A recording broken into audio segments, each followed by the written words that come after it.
and your attention. Back-to-back episodes! Throne of Angels video blog! Holy cow! Man, it was just like yesterday that I was here throwing down. Welcome to episode 24 of the Throne of Angels video blog. I am your host, Derek Osborne, also known as the Angelic One, here on the worldwide interwebs. I'm here to show you the world in miniature! You love it! So do I. Alright. So as I spoke yesterday, today we're going to look at current progress of Project Father Johann. I made a decision. I'm going to show you some Kukulkani models because they are awesome. I love this new faction. I don't know if I'm going to play it, right? Because I still have my aircast to put together and to put on the table. I really love that faction, or that sub-faction of the Dragiri faction, and I have an awesome paint scheme in mind for those guys. So as soon as I'm done with St. Johann, we'll probably do a bit of a board building project, and then maybe move into another Dark Age army or something different. Maybe Wrath of Kings. Who knows? Who knows? We might even look at another board game coming up. So with that, what we have going on today is some awesomeness. We're going to look at Sedition Wars. We're going to do some more side-by-side comparisons of the metals versus the plastics. Like I said yesterday, I had a bunch of the metal models and got the plastic models and was like, wow, these things are amazing. Let's take a look at them side by side. So we're actually going to look at the Vanguard today. So I actually have three models that we're going to look at. We're going to look at the metal, the plastic, and the resin versions, because I actually have all three versions here at the TOA Hobby Center. That's awesome. Yeah, I'm staring at the models here, so I'm trying to wrap through what's going on. Yesterday, just again a quick recap.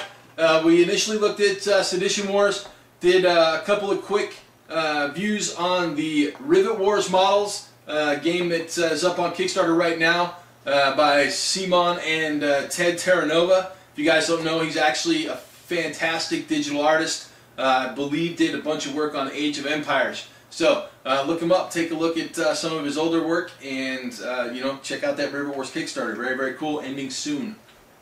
And yeah, I think that's the intro for today, because I've got no news. Well, I obviously just gave you the news because I'm filming this one right after I filmed episode 23, just to kind of get myself caught up. So 2 for the month of January, released back to back. With that, check my handy dandy sheet to make sure I didn't miss anything, and it doesn't look like I did. So let's go take a look at Project Father Johann, some Kukulkani, and some more Sedition Wars. Woohoo!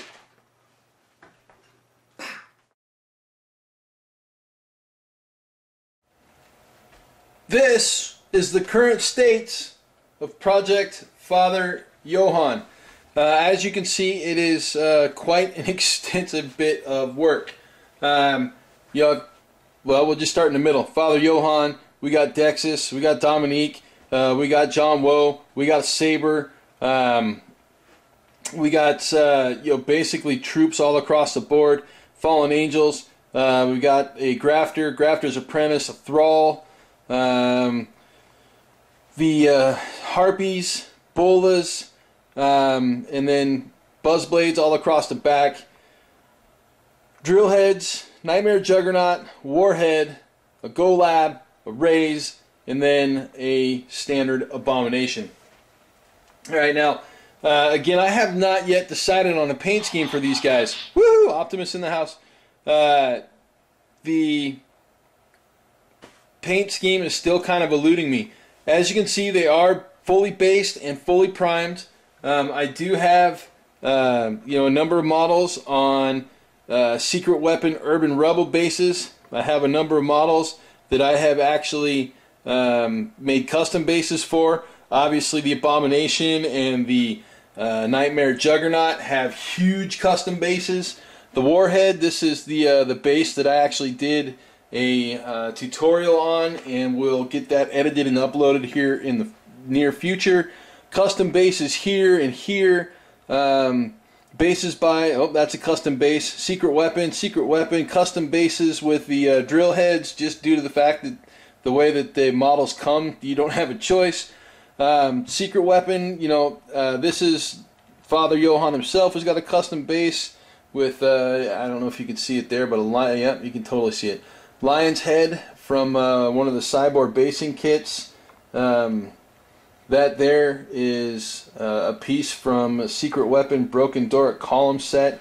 I've got those kind of scattered throughout in different areas, right? There's one on the Warhead's base. I know there's one on the back side of the Abomination's base. We looked at that unpainted earlier. We've got a couple of pieces from basing kit from Cyborg there. With the Nightmare Juggernaut, I really wanted to give him kind of the half-buried look, as in he's coming out of the base. So you know, I mean, there's obviously a lot of rubble and whatnot around his tail, sunken into there. Multiple layers and levels on the base there. It's a lot of base work for one model, but on an 80mm base, and the fact that there's no facing on their bases. I wanted to have a lot of fun with it, and obviously kind of went overboard. But that was my choice and what I wanted to do. This is my army, damn it, I'll do it how I want to. Little custom action there with John Woe. Wanted to kind of give him a little standing on a dais type thing. I'll do some, I don't know, probably some sludge coming out of the pipe with that. You know, some other little creative stuff. I believe this actually is a base from Micro Arts that's got some of the basing material that I used on the custom stuff mixed into match. I did add you know, some of that stuff to some of the Secret Weapon bases to kind of tie it all in and make it match. The Rays, like I spoke of earlier, he's got a Secret Weapon base as well. I think it really, you know, suited the pose. Obviously the Golab sitting there by himself. He doesn't have a base yet, obviously not primed. I haven't yet determined what I want to do with the Golabs. I've got another one here that I'm going to hack him apart, and he's going to be my first true Dark Age conversion. I've got a couple of slick ideas for that guy, so we'll see how it kind of pans out. So far, I'm actually really happy with this force and how it's come together. I've got a lot of options here. You know, I've still got a ton of scarred models for my Toxic Cult Father Kerwin force. I've got, you know, a good amount of Forsaken stuff, as well as the Saint Johann model. I'll probably pick up Saint Mary as well too, so I can, you know, do a little Forsaken if I want to. But that's the current state of Project Father Johann. We'll take a look at some Kukulkani models here next. So I've got like half of my lights turned off because obviously we're looking at blister packs here. But Kukulkani, fantastic new faction for Dark Age. As you can see, we're going to look at the War Priest, the Living Ancestor, the Honor Guard, and the Warriors. Now, I do have an Honor Guard assembled because, well, I got one of the pre-production models and I put him together as soon as I got him home. But this set here is a production set. I know the starter box is close to ready to ship, and excited about that. Again, I love these models. I don't know if I'm going to play this faction, so there's been no determination there. However, I'll probably still collect them because they're really sweet looking, which means, you know, ultimately I end up playing them. So I'm not going to commit to it, but there's a large possibility to it. Now let's look at each model individually. As you can see, up first we're going to look at the War Priest. And the reason being is you either have to have a War Priest or a War Captain in your list. Right? Standard 30mm base. Great priestly style pose. And for those of you who don't know who or what the Kukulkani are, basically they are a spacefaring warrior-like race. This force was released on 12/21 of 12 in celebration of the end of the Mayan calendar and the supposed end of the world. Obviously that didn't happen. But effectively what we got here are Space Mayans. These guys have a good history in the backstory of Dark Age, tied in really, really well with what's transpiring currently and what has happened in the past. So I urge you to pick up Ravage number 5, which has the Kukulkani supplement in it, which details obviously all the models and what they do, their special rules, and how to build an army list with them. Now let's look at this guy up close. Obviously we've got his stat card, his base, a couple of different accessory pieces there, the model in and of itself.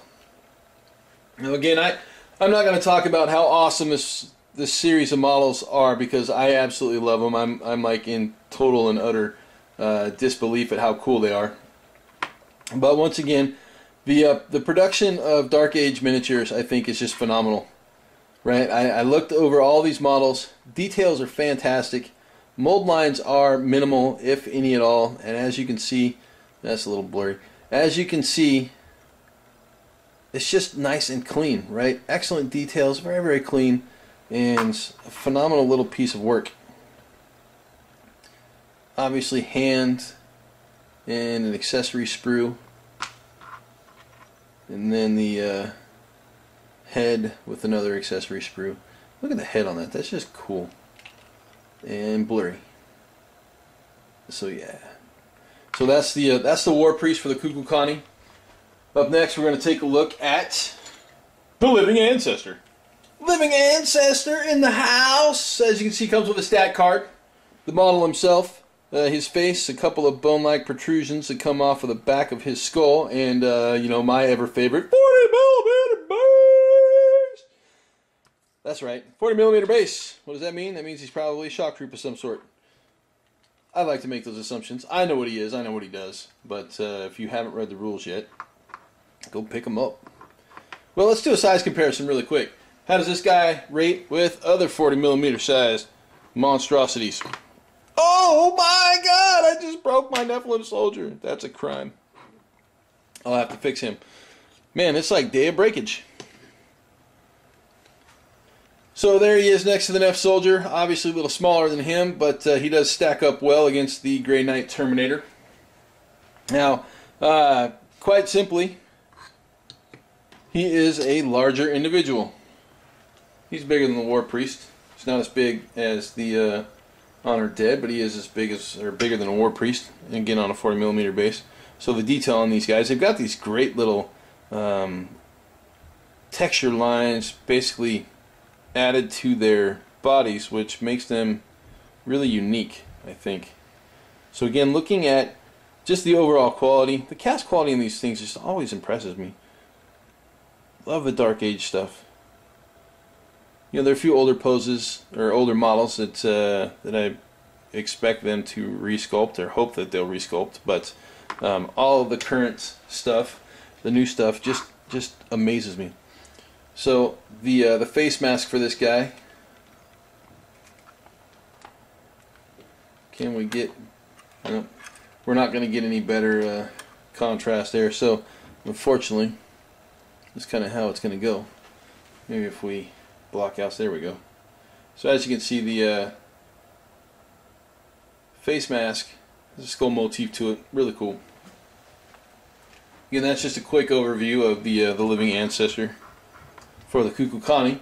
So we will actually take a look at the Honored Dead. I have one assembled, one non-assembled. We'll take a look at them both ways. The Honored Guard. I'm pretty sure I called them the Honored Dead earlier, but the Honored Dead, completely different unit. So, Honored Guard. Yes, as you can see, I have an assembled and a new out of blister model here to look at. Phenomenal squash infantry. As you can see, it's a three-part model. We have the main body, the weapon, the shield, and of course the 40mm burst. Gotta love those. All right, let's kind of take a look up close and personal. I love the weapon styling on these guys, but I've always loved the this style of weapon. That and like weapons from like Polynesian islands, you know, shark teeth weapons. Absolutely love those. This is one of so far my favorite models from the line. I absolutely love his headdress. I love the detail in this model. As you can see, it is just absolutely spectacular. It does a real good job at matching the artwork. Let's flip him over and like take a look at the detail on his back. It is just amazing. I'm going to pick him up because I can do that. So yeah, the detail on his back is just phenomenal. Focus, there we go. I mean, that's just crazy. Look at the armor, the shoulder guards. It's just awesome. You know, obviously a couple little things to clean up. Some vents, lines that go between the hands, the arm, and the main body. Obviously the one right there. But, you know, once again, really clean pour. Now, I will say brand new molds generally tend to make that happen, since this is a brand new model and brand new army. I don't expect to see a whole lot of cleanup on any of this stuff. But once again, one of my favorite models from the current releases, or the upcoming current releases for the Kukulkani, the Honor Guard. And last but certainly not least, in the Kukulkani preview, we are looking at the Kukulkani Warriors. Right, these are your kind of basic foot troops.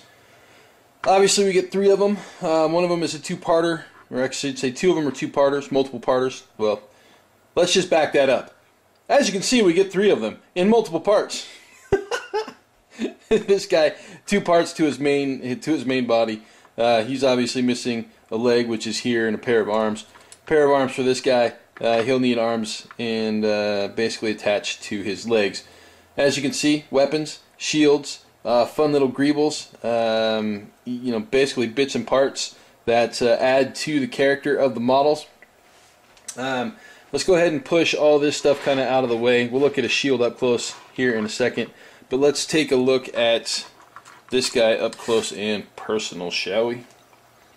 And the zoom. Go, go, go. Obviously, these guys are all on 30mm bases. So let's take a look at some details. As you can see, they have, you know, the same. I don't even know what to call that. Basically, that skin marking, for lack of a better term.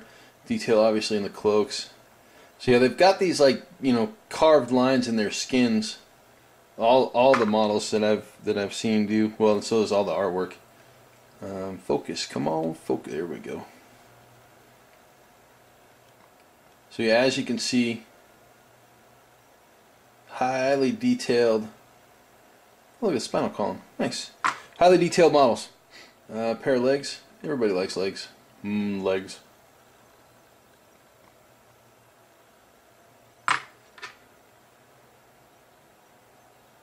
Torso. Yeah, that's cool. I dig that kind of open spinal column look.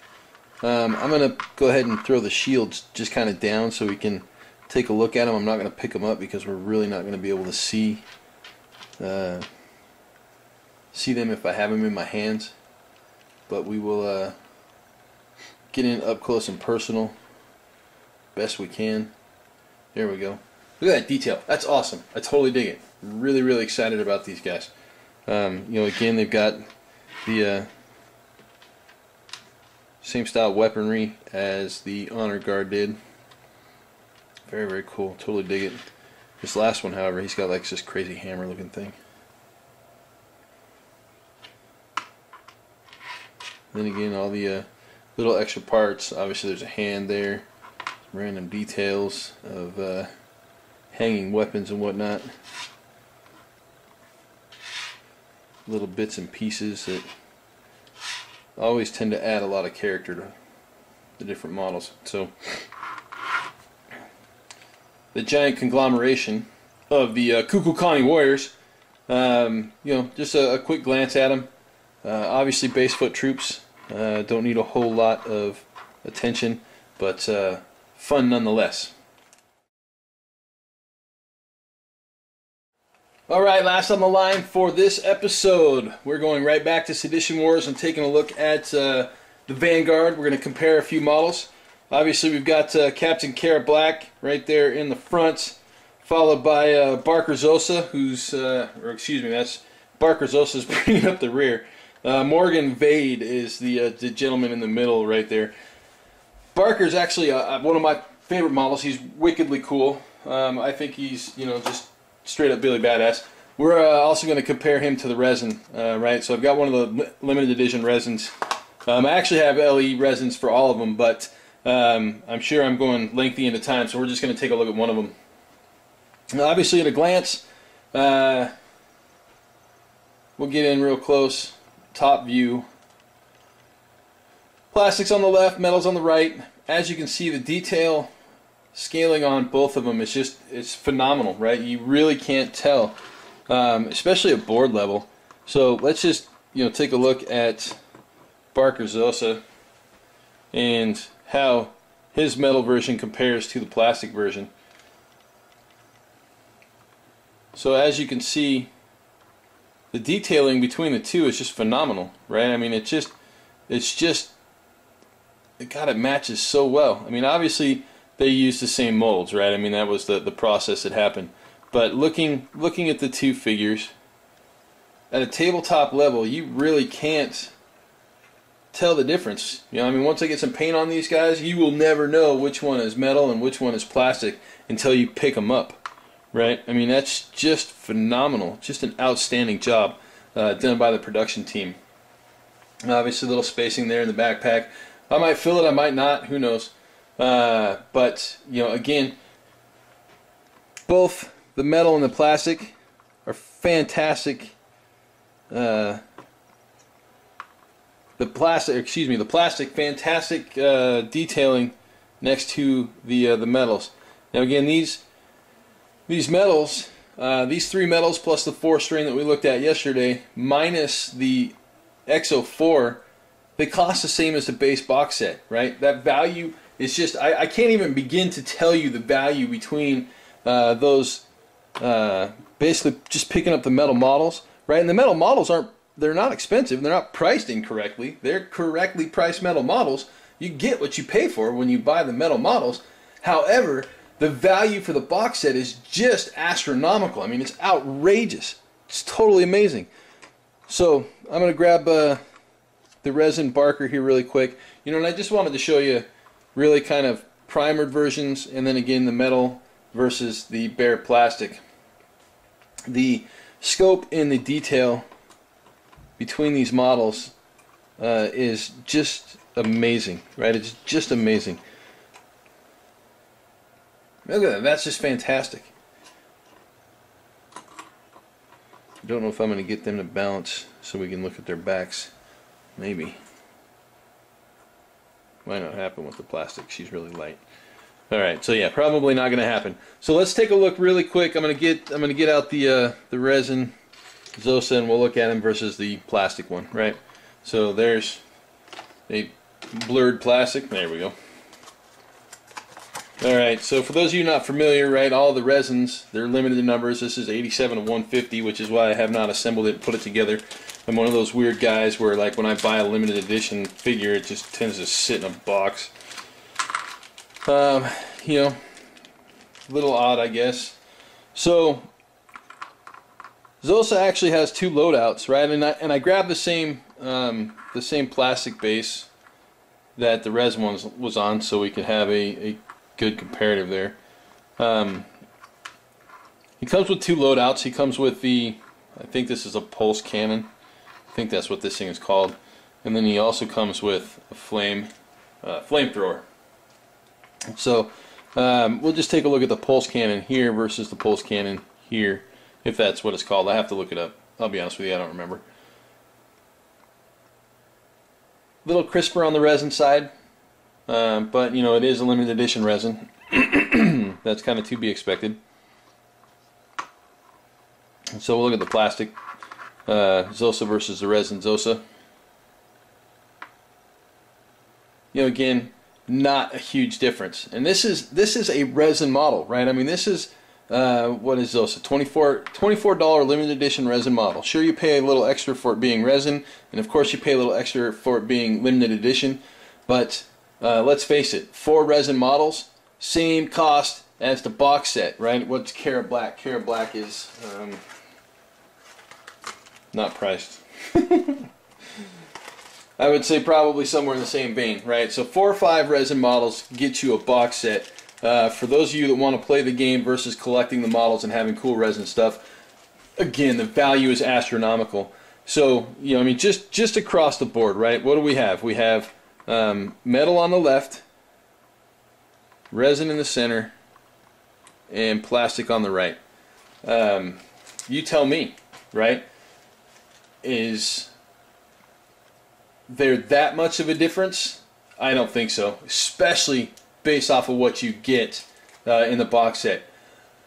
I'm going to say it again, Mike and Allie, oh my lord, you guys are phenomenal. The Battle for Alabaster box set is just absolutely stunning. I'm very happy for you guys, very, very proud to have this piece of work in my collection. So, thank you very much. Now, that'll cut it for the Sedition Wars comparisons, and, well, till next time. Wrapping up back-to-back episodes. That's another first here on the TOA video blog. Back-to-back episodes that is not a game week, right? Maybe you can call it a game pair days with Sedition Wars if you like. I'm okay with that. But back-to-back episodes, episode 23 and episode 24, right on top of each other to close out January to get myself caught up. Project Father Johann. It's going a little slower than I wanted it to, but as you guys can see, I've actually made some pretty good progress because it is much larger than what I could ever put on the table, right? I mean, we're talking 4 or 5 models and the big guys, you know, fluff force to maybe 12 in a standard army. But I'm really kind of excited to get it done. I still need to focus on, make a decision on a paint scheme for those guys, and then figure out my next army project after that. I'm hoping to have this one wrapped up and closed inside of probably 6 weeks, so middle of March we'll be looking at starting a new army project. Suggestions? Requests? Ideas even? You know what to do. Throw it in the comments down below. I do my best to respond to every single one, and love the discourse and the conversation. I would like to say that I'm going to blog more, but I'm a terrible blogger. I'll be honest with you. I forget that I have it. That is why I'm a terrible blogger. Even when it's up on my, you know, like a Google tab on a regular basis, I still forget that it's there. So if I can remember to do, like, you know, maybe simple updates or maybe some new stuff on the blog, I will. But don't hold your breath, because you probably pass out waiting for it. What else do we got going on? Well, there's some cool stuff coming. I think episode 25, I'm going to gear at Terrain Spectacular. We're just going to look at some awesome terrain stuff from multiple companies. Miniature Building Authority, I've got something of theirs that I really want to show you. It's wicked cool. Some more stuff from Secret Weapon Miniatures. Mr. J over there is just pumping out cool stuff day after day. I wonder if that guy gets tired. On top of that, we've got some more stuff from Tom Aurelian that I really want to show you, and some cool stuff from Micro Art Studios. I think there's some other stuff in my little drawer of awesomeness to peel out as well, but I don't know. We'll have to actually open the drawer and take a look. So episode 25, be looking for the Terrain Spectacular. That'll probably hit the first week of February.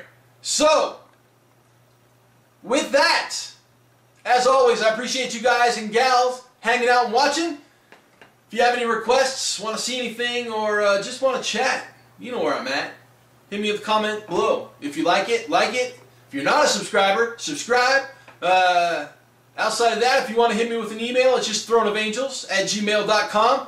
And we'll do another Q&A sometime here in the near future when I've got enough questions that I feel I can throw out 4 or 5 questions and answers.